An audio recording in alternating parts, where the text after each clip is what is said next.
Good evening, everybody, and welcome to the Fan Experience Podcast. We have made it to episode 20, everybody. Thank you for coming back, and thank you for rejoining us. Week 3 is underway. Jaguars, Dolphins. The Dolphins with the surprising lead right now. So let's see if they can nail down their first win. Before we get into some football talk, we have to have an honorable mention to young Tyler Hero, rookie, 19 years old for the Miami Heat, and scored 37 points to help the Heat improve to 3-1 over the Boston Celtics last night. I mean, in the bubble, distraction free. If they weren't in the bubble and this guy puts up 37 points, he's right there in South Beach just partying the night away. But unfortunately, he had to go to a Marriott and eat an energy bar for dinner. But yeah, Rick, talk to us about Tyler's performance yesterday. Well, first of all, good evening, everybody, and thanks for joining us on episode 20 of the Fan Experience. So this is a big show for us. So thank you. And it's all brought to you by the producers of Playing the Field. If you're looking for your MVP, go to playthefielddating.com and find your MVP there. Yeah, Mike, you couldn't have said it better. Tyler Hero, 37 points, leading the Miami Heat to victory. And when people in Miami, I mean, if you've been reading the articles about them, they saw this coming. I mean, they see this kid, 6'5", young kid. They just see the talent, the ability. And, I was reading today about how Jimmy Butler's kind of, took him under his wing like big brother and kind of guided him. And you're right. The bubble's been great for him. He's been, South Beach. If anybody's been, most of you guys have been to Florida. I love Miami, the 305. Look to do our show from there one day. But, Miami has a lot of distractions, man. There's Nikki Beach, there's the Fontainebleau, there's Wynwood. There's so much to do down there that you can get distracted, especially being 19 years old in the NBA, in that kind of world. And so for him to be in the bubble, be away from all that, be focused on basketball, and have a performance like he did the other night to help the Heat get to a 3-1 lead was just incredible. And for the Miami Heat, I mean, the rebuild that they had to do after LeBron James, if you think about what they've done over the last 7 or 8 years with Spoelstra and the genius Pat Riley, I mean, hats off. I mean, obviously the series isn't over because Boston does have a pulse and they're a championship caliber team. But I mean, you got Hero, Jimmy Butler, the big center, what's that kid's name? Bam Adebayo, I think was his last name. Yeah. I mean, they're loaded. And I don't know that that's if you're the Lakers or even the Nuggets, man, and we'll get to them in a little bit. That is a team you don't want to mess with. And who saw them coming too, right? I mean, like we talked about it. We were like, oh, it's all about the Lakers. It's scrappy. Exactly. And they got chips on their shoulders, right? They're not guys that were, nobody went out there and said, hey, let's form a big 3 with these guys, right? They were draft picks, like the Clippers with Paul George and Kawhi, the Lakers with Anthony Davis and LeBron, and Giannis trying to get somebody to him, and the Rockets with Harden and Westbrook. And these guys were scrappy. They built the team the right way with some depth. And now all of a sudden they're 1 away from the NBA Finals. So kudos to Tyler Hero. And, it would be great if he can lead them to the NBA Finals. And Jimmy Butler, give him his due too. He's always said he was a superstar, with Minnesota, and then with Chicago, Minnesota, the Sixers. He's all gone to the playoffs with those teams. And now he's leading the Heat to the playoffs. So kudos to him as well. But it's going to be interesting to see if they can close this out and get onto the NBA Finals. Yeah, absolutely, and they'll be exciting to watch. So I really hope that they, they could close this one out tomorrow night, and then await the outcome of the Lakers Nuggets. The Nuggets won a couple nights ago, so the series is 2-1 in favor of the Lakers. They go head to head tonight, starting any minute now, and let's see who comes out on top on that one. It's it's going to be a competitive series in the West as well.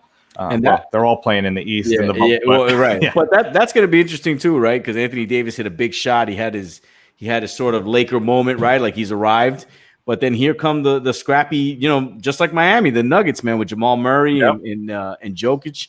They're starting to adapt a little bit. They're starting to sort of find their way in the series. So, This thing isn't over by a long shot, man. Don't sleep on Denver, man. I mean, they could pull the upset here and go to the finals, and that would be an interesting finals. I don't know to get the ratings that a Heat Lakers finals would get with LeBron in there, but those two scrappy teams that aren't, built like everybody else would be pretty exciting to watch. Yeah, absolutely. So let's change gears a little bit before we bring on our guest. So the week 2 in the NFL, wrapped up over the weekend, and was a lot of fines doled out by the league for coaches not wearing face masks on the sideline. And kudos to them. Let's make it. Let's make a statement and make sure. I mean, they want to get through this season, and sure, is there a chance that it could happen? Of course, there's a chance. I mean, we're in a pandemic, but it's good that they're finding these coaches, they're finding the teams, and hopefully they could all get on the same page and really use every single resource to their disposal to try and keep COVID away from all these players and these coaches and game day staff. So kudos to the NFL for actually buckling down and doing something, because in the past they haven't really they've let some things fly by in the past. So it's very good to see them being a little bit more strict.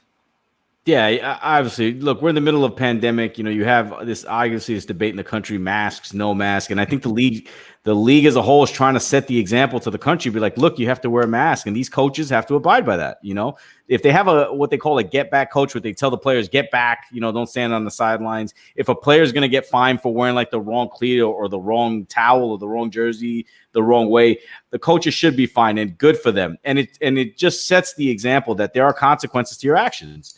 And so for these coaches, Sean Payton, Sean McVay, to get, I forget who the other one was, but they got Pete Carroll was the other one, had $100,000 fine. And then Shanahan too. And the league getting, and then also finding the teams $250,000.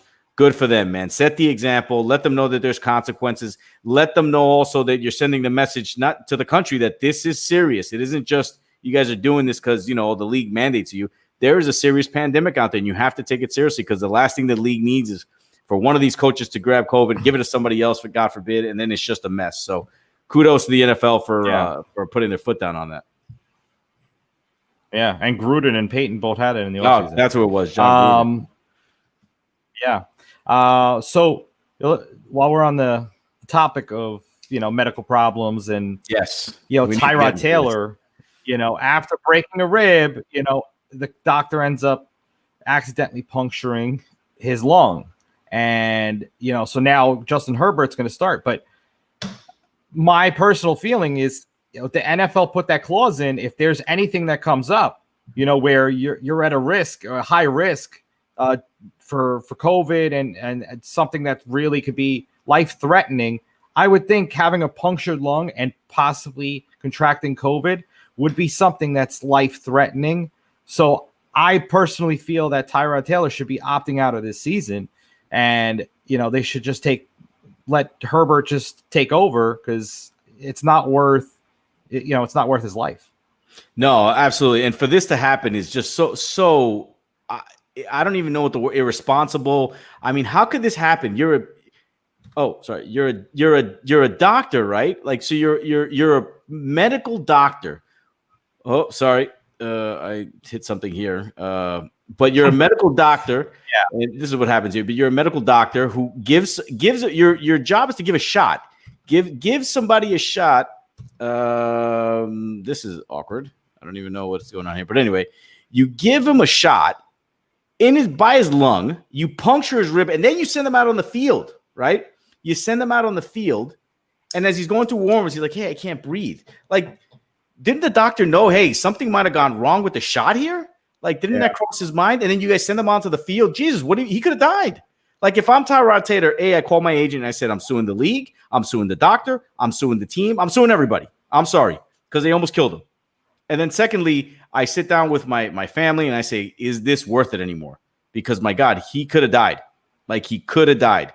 I mean, just the level of negligence. That's what it is. Negligence that went on here is incredible, man. And it's funny, the risk that these players takes, not only playing, but what happens before the game, getting shots, taking this kind of medication. I mean, this has to be looked into, man, because this is serious stuff. And so I hope Tyrod Taylor's okay. I feel bad for him because he lost the job to Herbert. Herbert came in and pretty much took over the job. I mean, it's his. I don't see how you can start him anymore. It's not even about the job at this point. If you I get it, going on. But they pretty much, like, he was going to play. Anthony Lynn said he was going to play the week after. He wasn't going to lose his job. And now he's lost it because there's no way they can go back to the poor guy. But to have a punctured recovers from this. All right, so let's bring on our next guest. Right now, joining us is Josh Fisher. What's going on, guys? Josh, how you doing? Hey, Josh, how's it going, man? Pretty good. Here in New York, it's fall now, but we're living.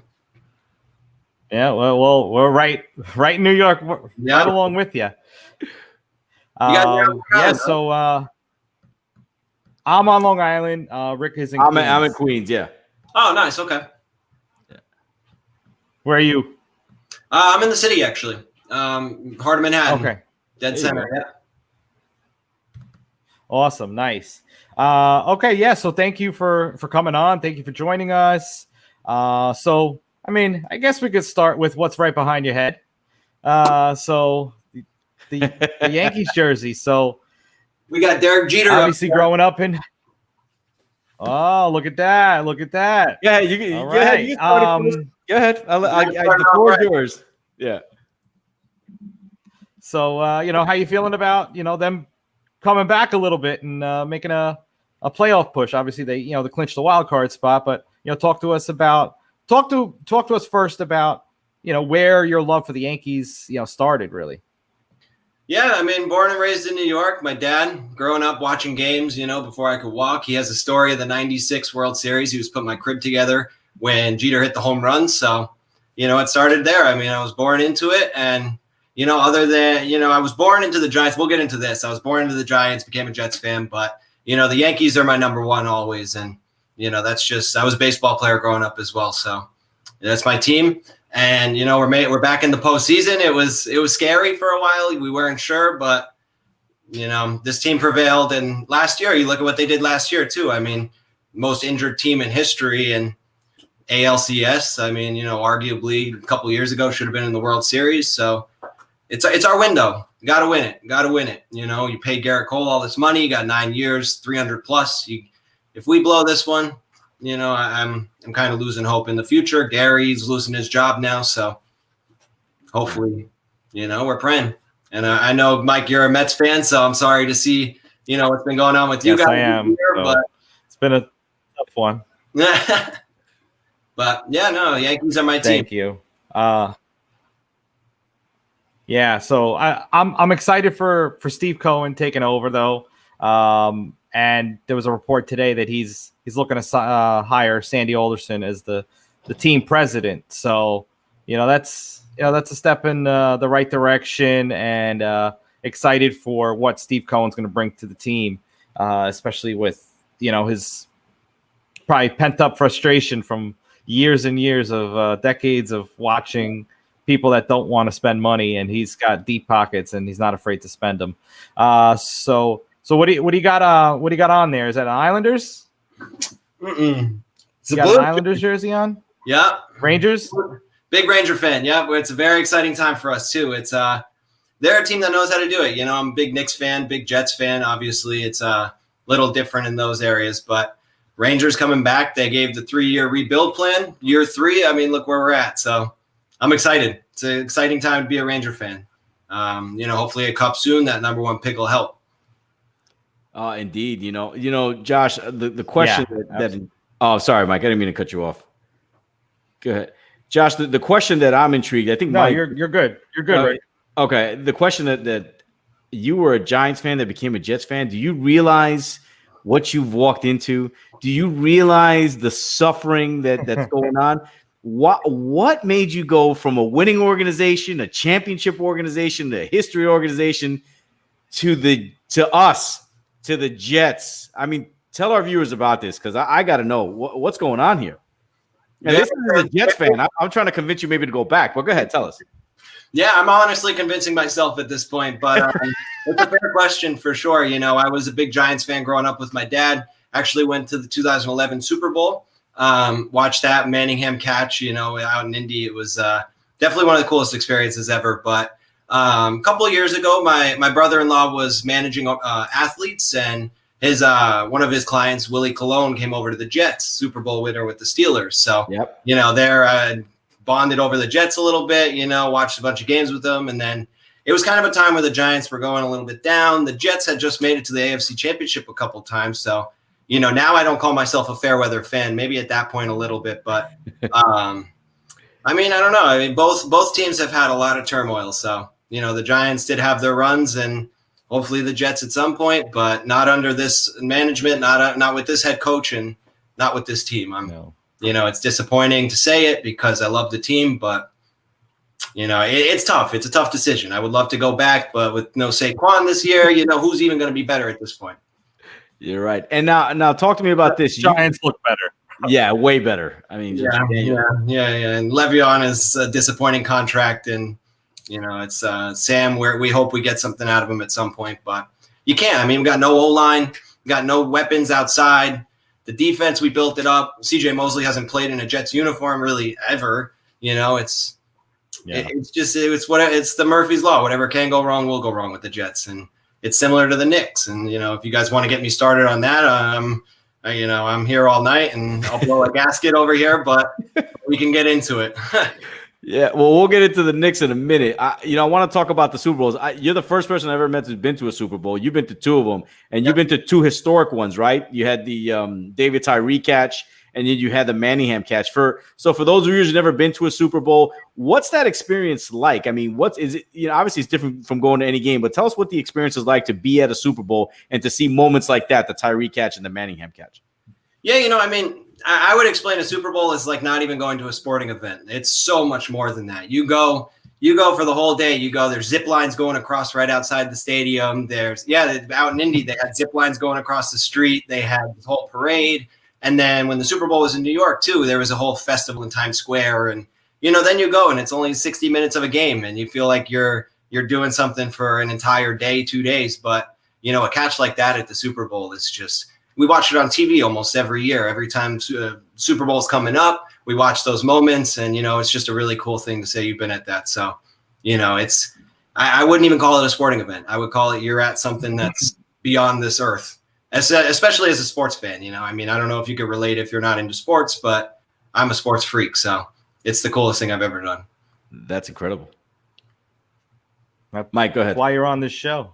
That's why you're on the show. You know, the fan experience. It's all about the sports fans, the sports freaks, the sports nuts. You know, we want everyone to come on and tell their stories about their favorite teams, favorite sports, favorite moments, favorite fan experiences.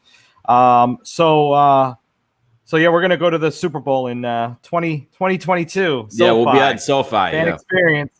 The fan experience is going to make its trip out to the Super Bowl. I wonder what they're going to do this year as far as the COVID goes. But so talk to us about, so you obviously you switched to the Jets. So what did your brother-in-law, he managed Willie Colon? Like, was it like business manager, or was like his agent? No, it was a business manager, basically just like lifestyle management. So he had his agent, and then he was basically just like a brand manager in a sense. And a lot of agencies do both. I don't necessarily know what the relationship was between him and the agency, but my brother-in-law's worked in music and he's done sports as well. So I had a couple cool clients in the NFL. Andrew Hawkins was a good one. Met him a couple of times. Really nice guy, brilliant guy. And, it's cool. I've gotten to meet a couple of these guys, have conversations with them, and, they don't get enough credit for what they do off the field. So it's really cool to get a sense of who these guys are outside. And, that's why it happened for me. I really like the guy. Willie Colon is a great guy. Funny guy, down to earth. You just have a normal conversation with him. You don't even know he's, someone that people would notice on the street. So, Yeah. So I'm mad at him. I'm mad at him because he got me into this mess. Now I go back. Now they're going to tell me, "Oh, you don't even know what you're doing. You're fair weather." And Yeah. yeah, you're definitely not fair weather, man. No. Nobody can ever confuse you with that. No. So at least you're safe there. There's a silver lining for you. So let's talk about what you've got your hand in the sports industry. You worked for the Yankees for a minute. You interned with them, right? And then you moved on to Madison Square Garden. So talk to us about all that. Yeah, so my passion is sports. Studied it in school and interned with the Yankees for a summer, and that was amazing. It was incredible. And I interned with the sales team, so I was just there on game nights, just running around, handing hats, T-shirts. The judges chamber. I would go out to the bleachers before the game, hand out free, I had to pick a family of 4, walk out to the bleachers, pick them, send them over. So just really cool things like that. And then out of school, my first job was selling at Madison Square Garden. So I would sell for the Knicks and the Rangers. And, that's tough. New York, you guys know, it's a brutal market. I've been told to, go, I'm not even going to say it on here. And, you're on the phone calling people all day. And it was incredible. It's humbling. But, of course, because of this pandemic, they had to make tough decisions. So I like to say I'm a free agent right now, and I got 8 months of incredible experience and, just trying to stay in the industry. So it's really cool because, it's that feeling of you sell tickets and everybody says, oh, you're just selling overpriced tickets. But, I'm getting people in the building and they say, oh, I don't think it's worth it. You convince them it's worth it. They come down, they see the Garden. They see it primetime Saturday night, and there's nothing like it. So, you really do create memories. You do take a big chunk out of their pocket, but at the end of the day, they're getting something out of it, and it's a memory. So, it was cool. Definitely a great experience.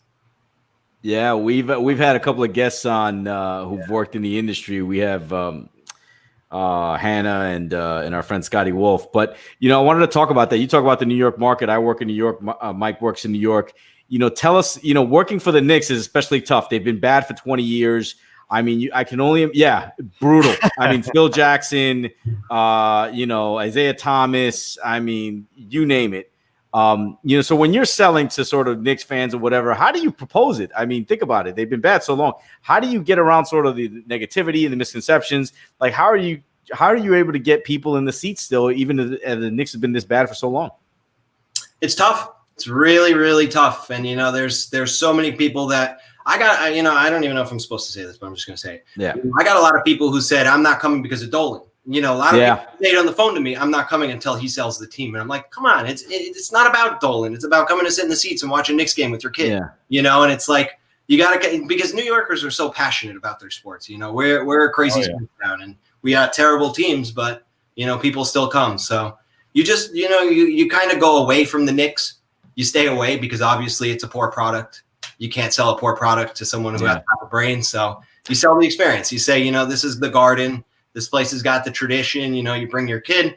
There's so much education to it. And then, you're just on Broadway. It's like, you buy tickets to Wicked or you buy tickets to a Broadway show. It's essentially what you're buying when you go to a Knicks game. So, that was the biggest thing. And then you just try and take their mindset out of how bad the team is. You're watching on TV. You could just flip the channel. You're there. Even if you don't like the game, you just go walk around. You see everything there is to see. As someone had the ability to take people down to the glass for Ranger games for warm-ups or for the Knicks, take them before the game to watch warm-ups, especially families. It was really cool. So that's how I used to try and position it, was just forget about the poor performance. Just come, enjoy the atmosphere and the tradition of the building. And it worked, But if I called myself, I would have, bam, just in 2 seconds, because I don't even want to hear from the Knicks. It's that bad for a Knicks fan. So and you also sold for the Rangers. Now tell us, now that's a little different because the Rangers are a good team.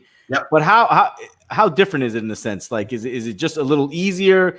Is it a different sort of fan base? I mean, kind of tell us how that goes for the most part when you're talking about Rangers, for example.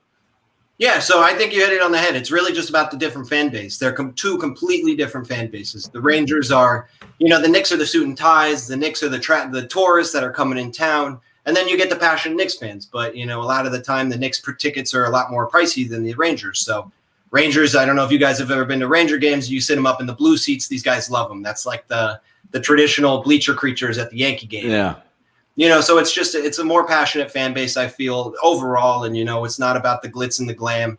You're selling these guys the product on the ice, where the Knicks, you're selling them everything else. You're selling them the lights, the show, the music, the people, celebrity row. The Rangers, you're selling them just a gritty hockey game with a fast team that, has a chance to be great within the next couple of years and win a cup, hopefully. So, you sell hope in that sense, and you sell fantasy in the other sense. It's an easier sell for the Rangers. I'll tell you that much for sure. Yeah. 100% easier. Yeah. Rightfully so. Yeah, absolutely. I mean, how long is it going to be hard to sell for the Knicks? I mean, let's be real. Like, are they ever going to turn a corner? The Jets are going to win before them. It'll take a trade. They've proven that free agency doesn't work, with this past season. Funny stat, actually. They did sell when KD and Kyrie and Zion was a thing, when it was supposed to be a thing. And people were buying through the roof. People were buying the hope, and it didn't happen. Oh, my God, the pissed off phone calls. Oh, boy.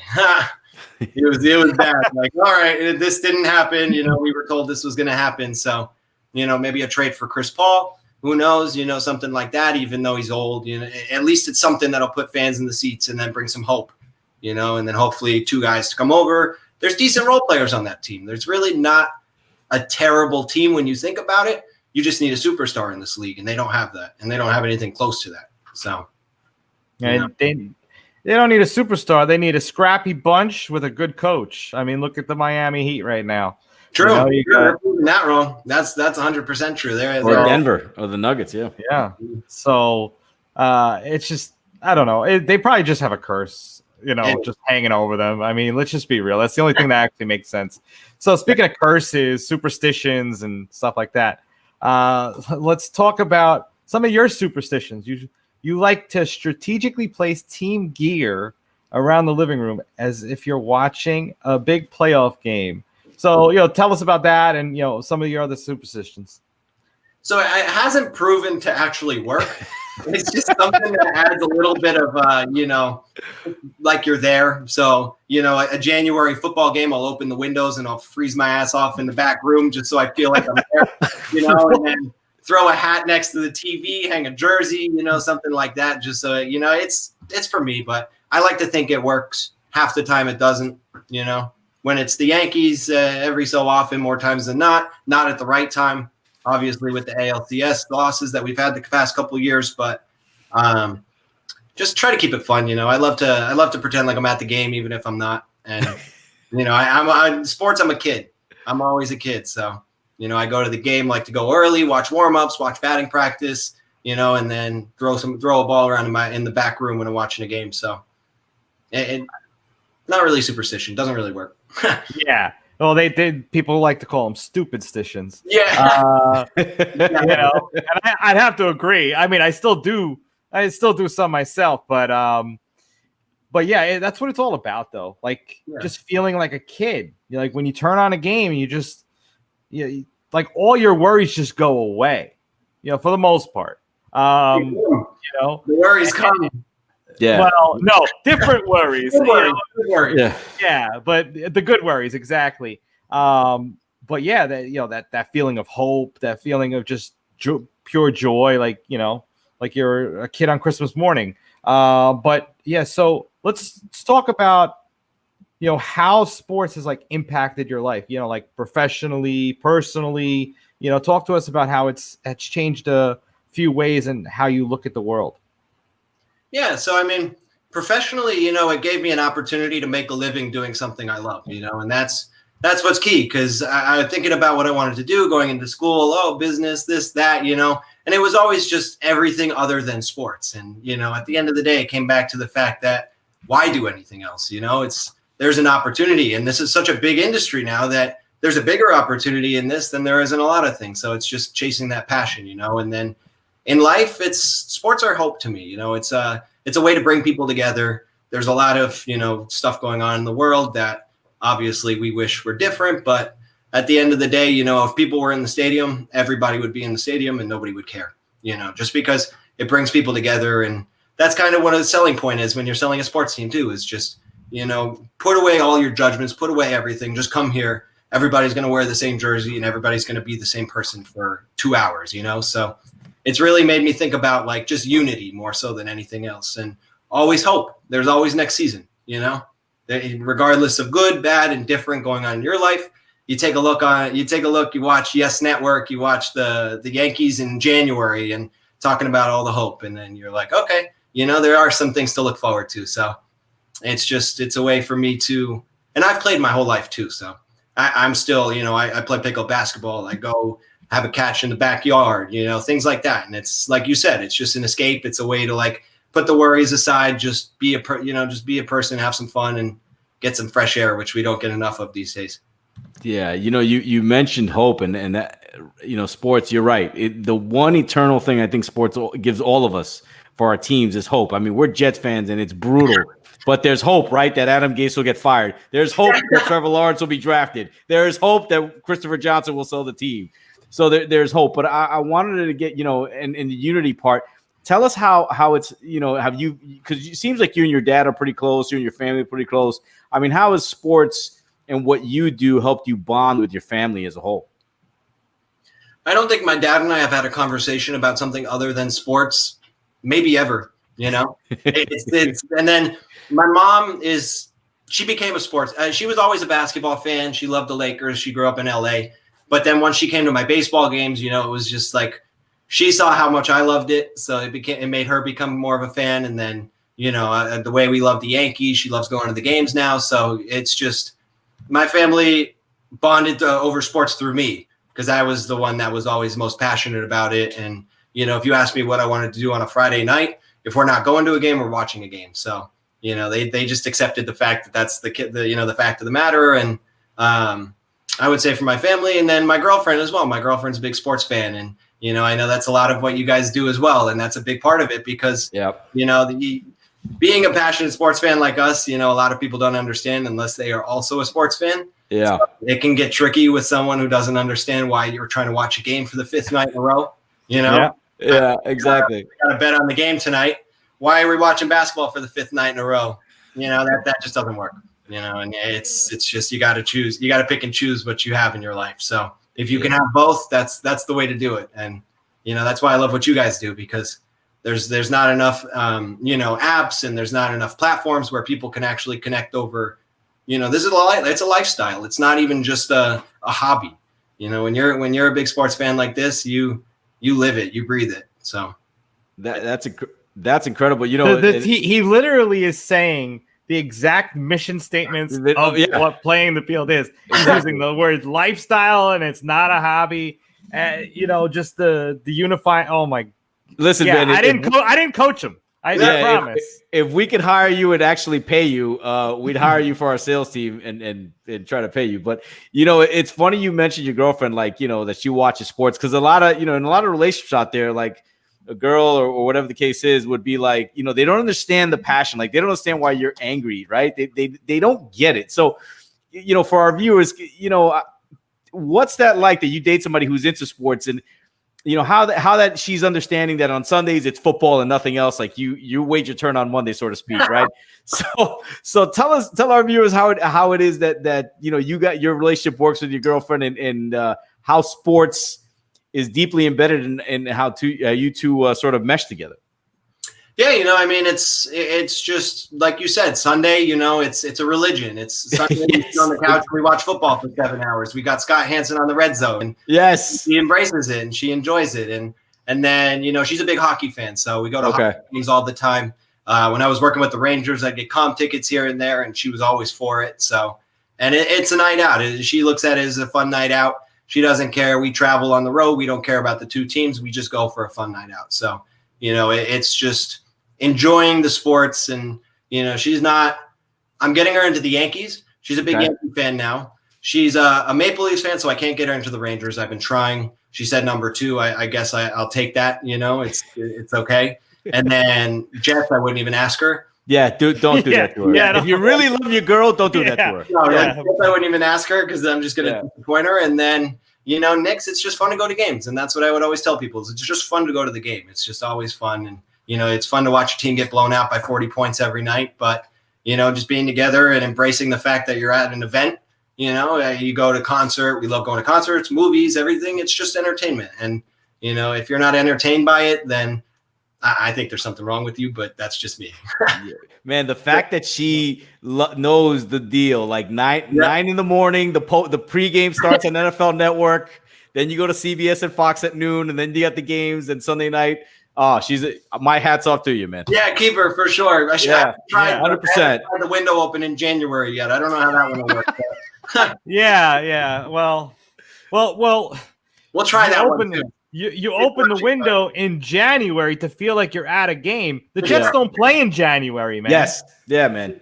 Yeah. It's always the environment. You got to feel like you're there. You got to feel like you're a part of the team. And, I'll put a blanket on. I'll wear a couple jackets in the house, and it feels like I left the house. So that's awesome. I love that. I'm going to try that.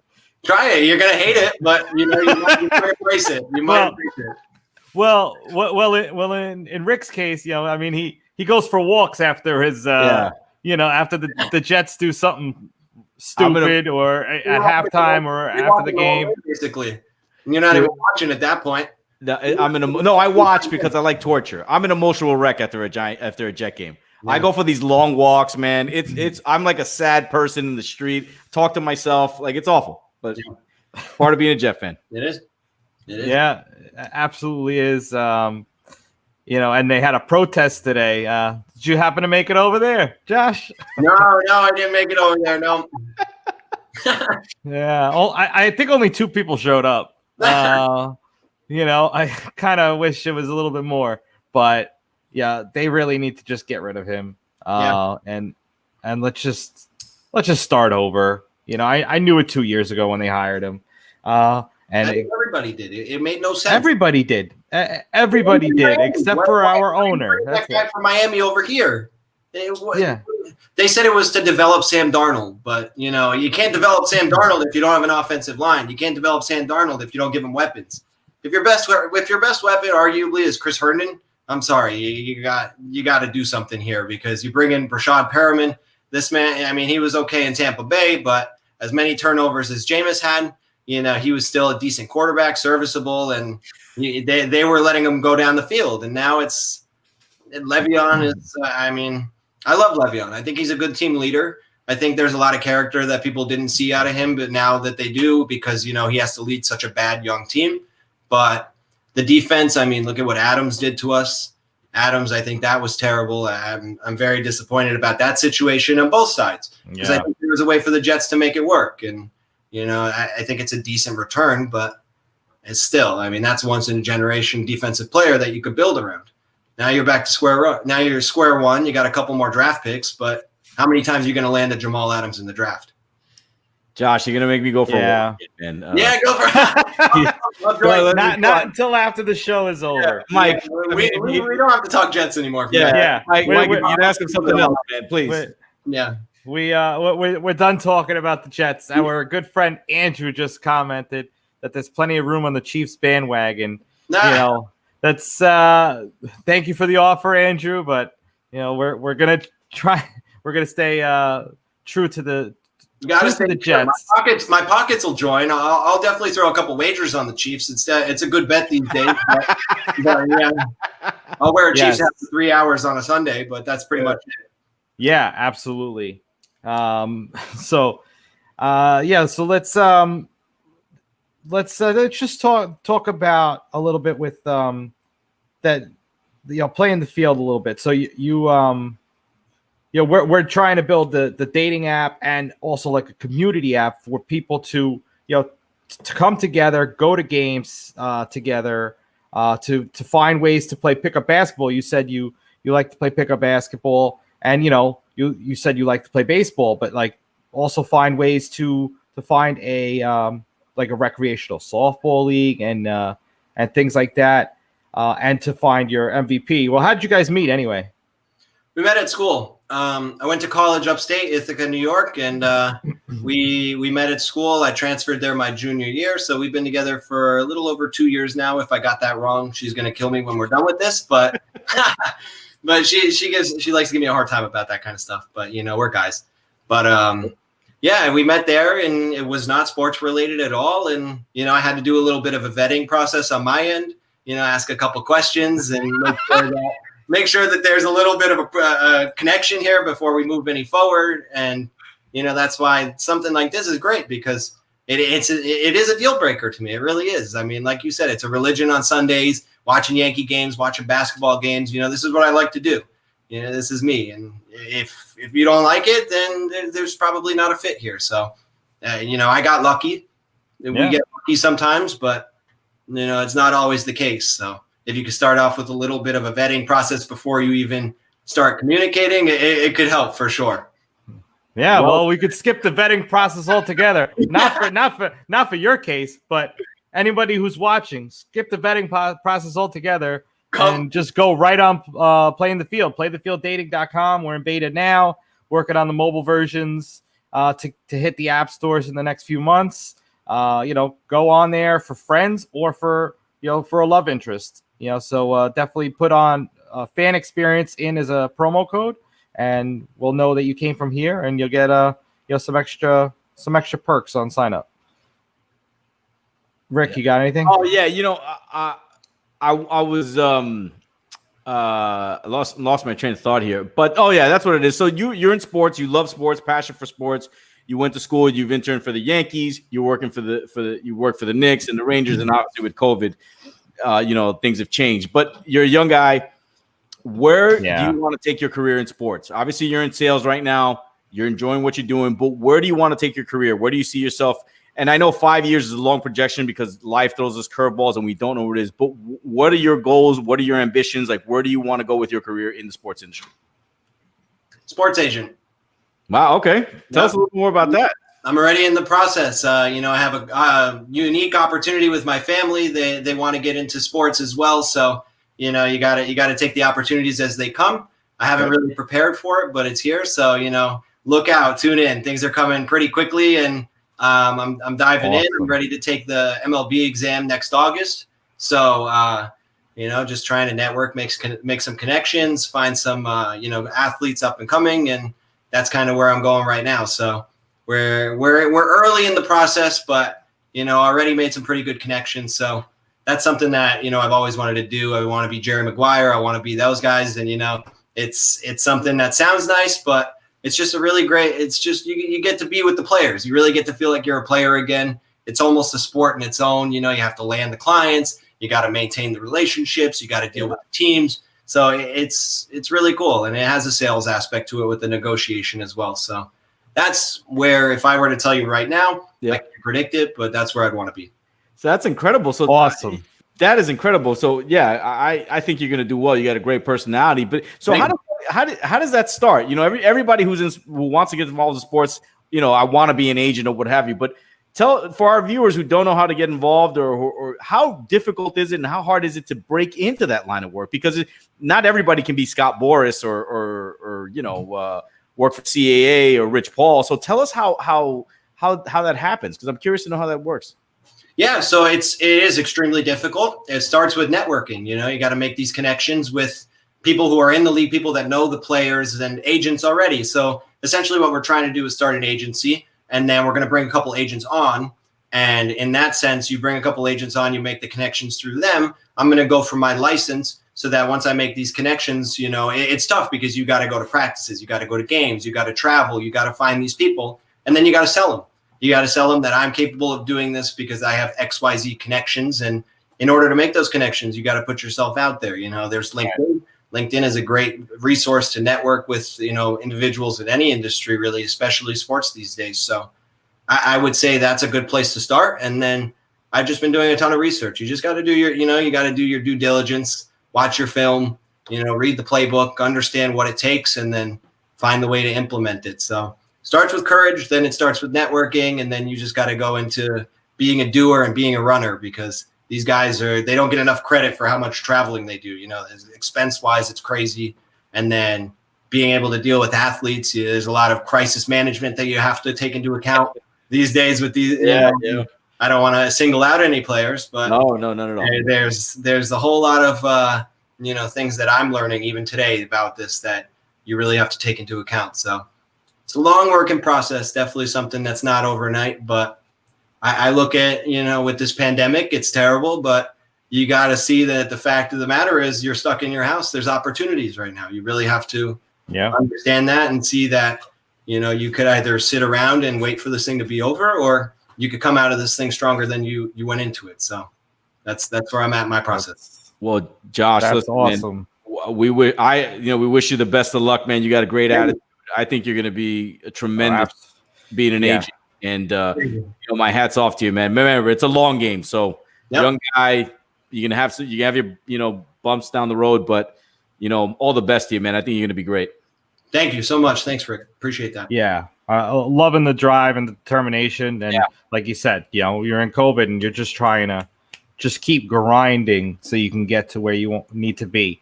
And that's exactly what you should be doing, So now you mentioned you're taking the MLB test. Are you going to be taking, any other tests, for any of the other sports?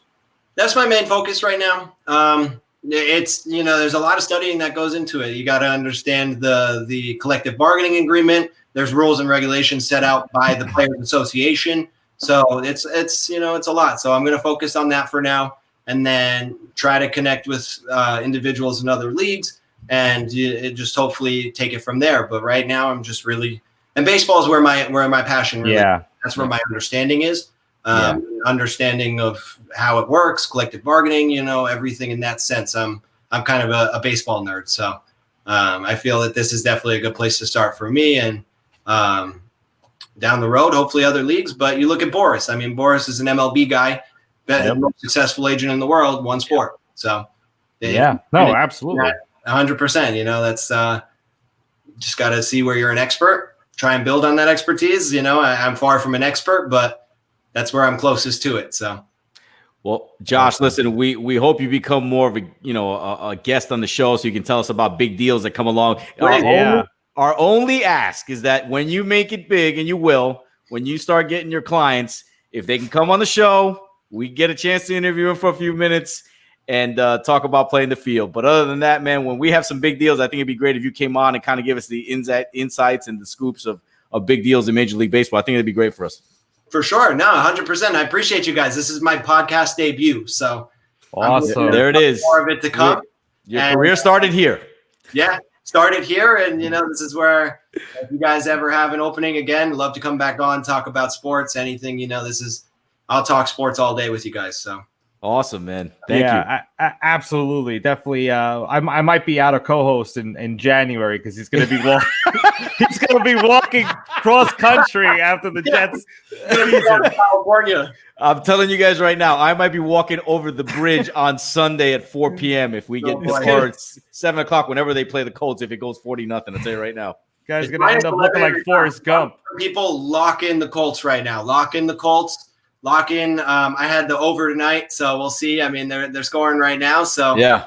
If you guys, what is it right now? 21-7. Okay. 21-7. Okay, 48.5. So we'll see. We'll see. So. Oh, Josh, you're a baseball guy, so quick prediction, World Series prediction, and who do you think is going to win it?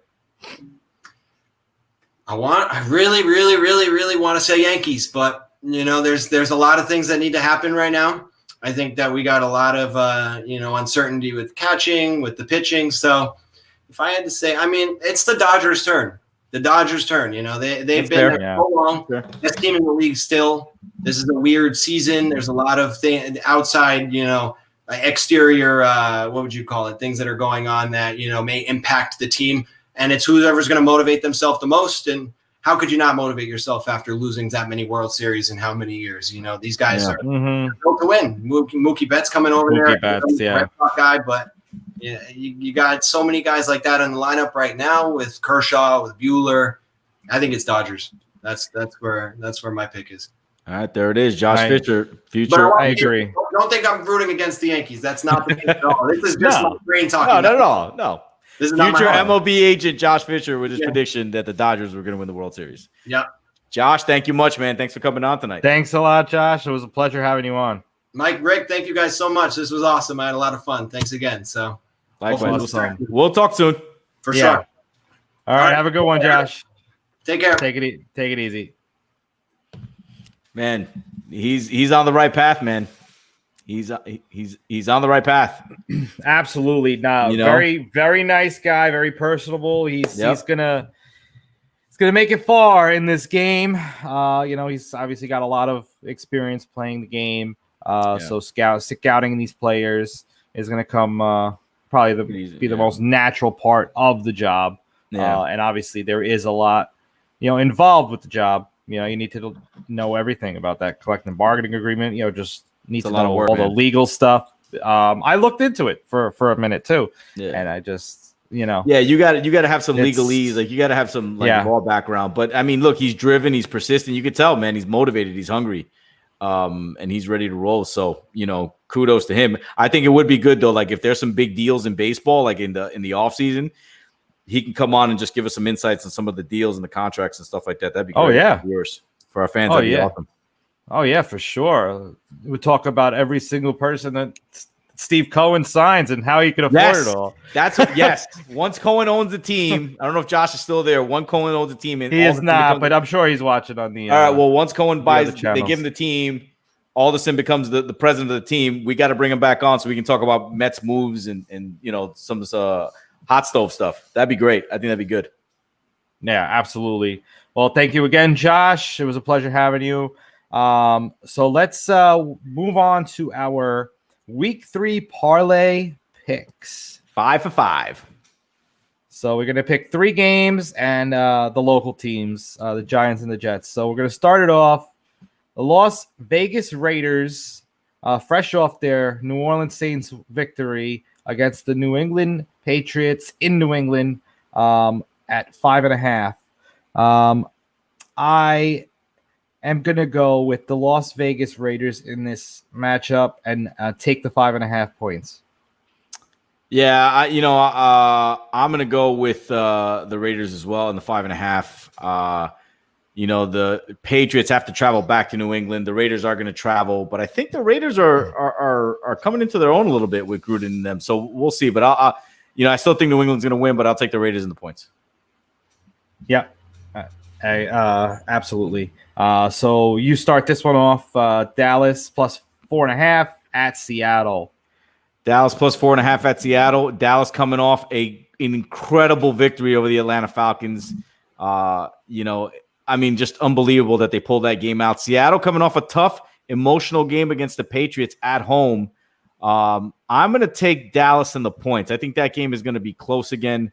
I know Russell Wilson's having already 2 games in. He's having an MVP year, but I'm taking Dallas in the points. Dallas in 4.5. I think that game is going to be close. I don't think it's going to be, a touchdown or anything like that. It's going to be Dallas in the points. Yeah, what happened there? No, okay. All right. So I'm going the other way. I think Seattle. Russell Wilson is playing some great football right now, and I know their defense is giving up some points for sure. But Dallas, they won the game, but I feel like the Falcons lost the game more than Dallas actually won it. Dallas still played hard. They did have to make big plays. But it all came very late, and Seattle's not going to let them crawl back in like the Falcons did. And that game was also in Dallas last week. Now they're going to Seattle and the travel. I just think Seattle can win that game and win by a touchdown or more. All right. There it is. America's game of the week. Well, Monday Night Football. Monday Night Football, yeah. Monday Night Football. Kansas City plus 3.5 at Baltimore, 3.5 points. Yeah, the Super Bowl champions are getting 3.5 points against the Ravens, and it's really a no-brainer to me that I have to go with the Kansas City Chiefs with the points. Yeah, it's funny because Vegas is assuming that they're home and that Lamar is going to sort of take over. But Lamar Jackson, he was the MVP. He's had 2 great regular season games. Obviously, he hasn't come through in the postseason, but in a game like this, I just see that the Chiefs are gonna take the points in the Chiefs. I don't see how they lose this game by more than 4 points. I don't see how they lose the game. I don't care if they're on the road. I like the Chiefs and the points, and I like them to pull they're the underdogs, I guess, in this one. So I'll take them to pull the upset. So I'm with you. Kansas City plus 3.5. Yeah, at worst, it's going to be a close game and a field goal game. Yeah, it's going to come down to Butker versus Tucker. Let's just be real. And right now, Butker's just he's hitting everything, man. So the next game is the Giants at home getting 4 points against the San Francisco 49ers. Break out the medical staff at the hospital for special surgery in Midtown Manhattan, because you're going to need paramedics, ambulances, because everybody on these both teams are hurt. I don't know how San Francisco wins this game other than the Giants are brutal. They're 4-point favorites. You got to go with look, beaten up. They've been on the West Coast. They're in West Virginia. They're beaten up. They're bad. But I'll take San Francisco to win this game, win it by a touchdown. I don't see how Daniel Jones against that defense racks up some points. So I'll take the Niners and the points. I thought you picked the Giants. But did I? I'm sorry. I think you did. But my bad. All right, so I'll take the Giants plus 4. I don't. But again, San Francisco is going to win the game. But I'll take the Giants to keep it close. Then. So. However, I echo everything you said. Yeah, I mean, yeah. Because I took San Fran. Okay. And game of the week. Game of the week. The New York Jets are traveling to Indianapolis. I mean, I get started on this. Plus 10.5. It's actually at 11.5 now. Yeah. Makes no difference to me because I am still picking the Indianapolis Colts. Jonathan Taylor, Phillip Rivers. The defense has played well for the first 2 games. Yeah. They just really got beat by Gardner Minshew, who apparently loses to the Dolphins. But yeah, it's Indy all the way for me on that one. At the 11.5. Yeah, you put me up on the screen, Mike, please. I want to talk to the viewers. Yeah. Let me tell you something, people. I'm gonna tell you right now, this thing could be the Colts could be favored by 40, and they'll still cover. There is no way, and I could be completely wrong, and the Jets pull a miracle out of this one. There is no way on God's green earth they're going to Indianapolis and even going to be competitive. I'm telling you right now, this game, I don't think is going to be competitive. I think by the middle of the first quarter, this thing is going to start getting ugly real fast.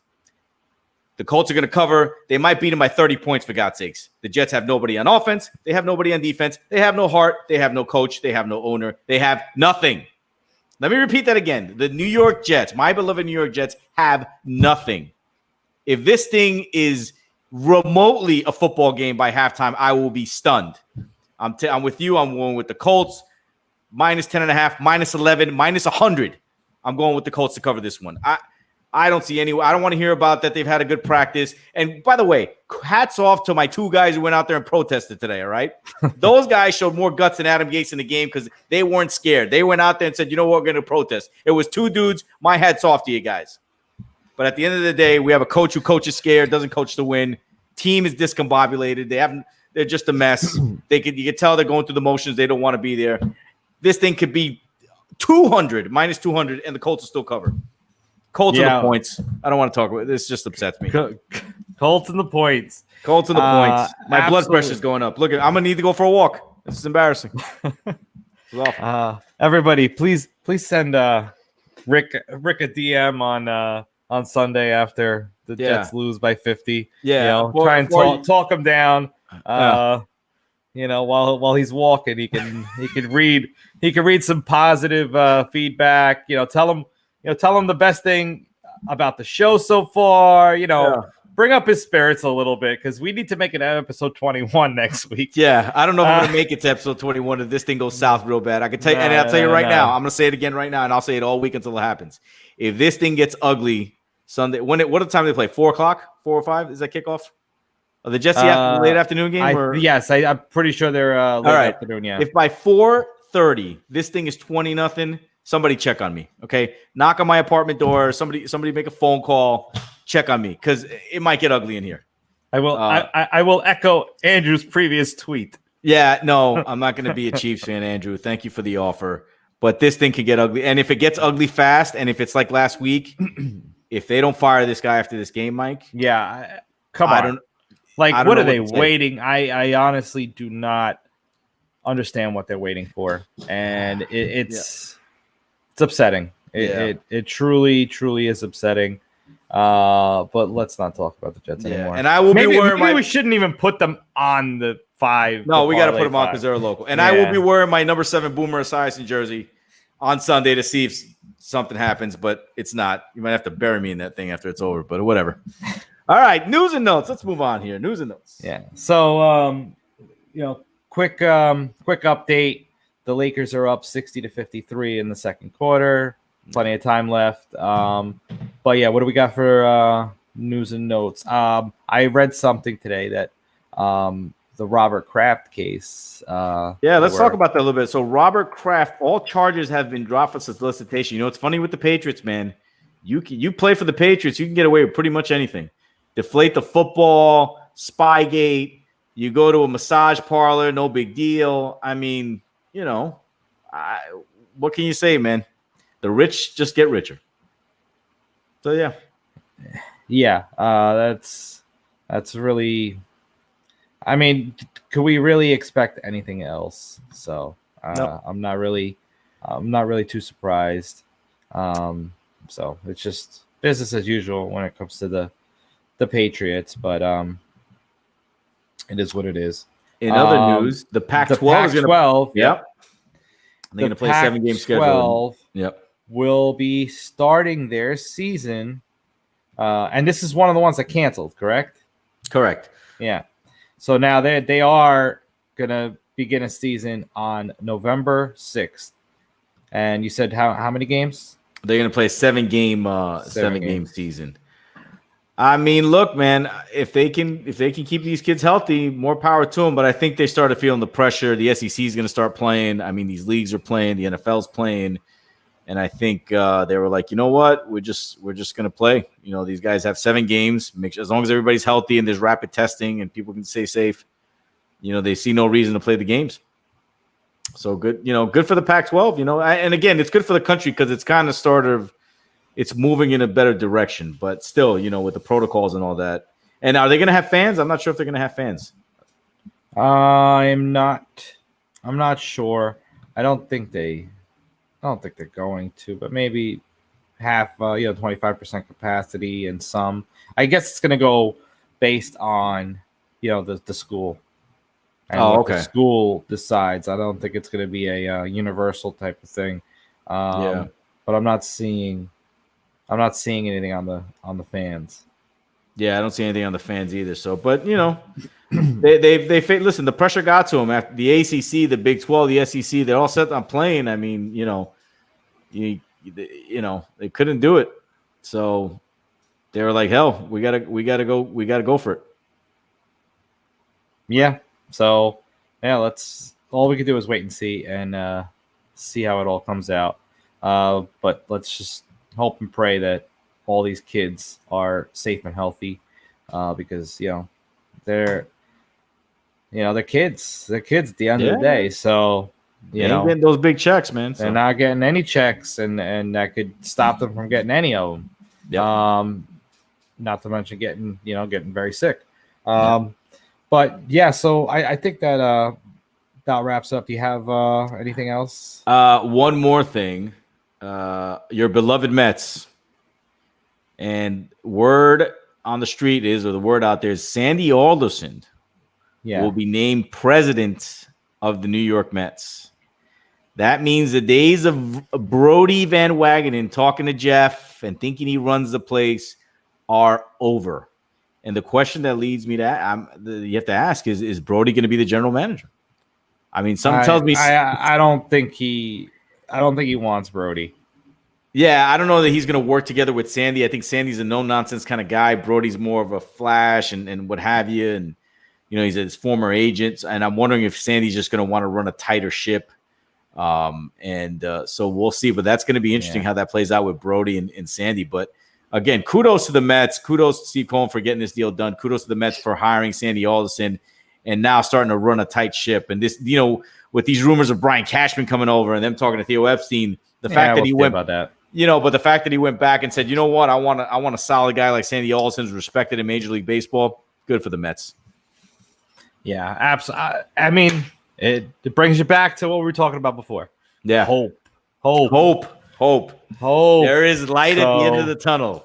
Yes, there is certainly, and around this time, it's usually when I'm looking ahead towards next season. But this time it has a different meaning to it. Mm-hmm. So let's see how it all pans out. I'm certainly excited to see what winter meetings hold. In December. I mean, however they're gonna go about them this year. All I can do is be excited for what's to come. But this season has to end first. We have to go through the playoffs, see this new playoff format, which starts next week. Yeah. So excited to see that. This weekend is week 3 of the NFL.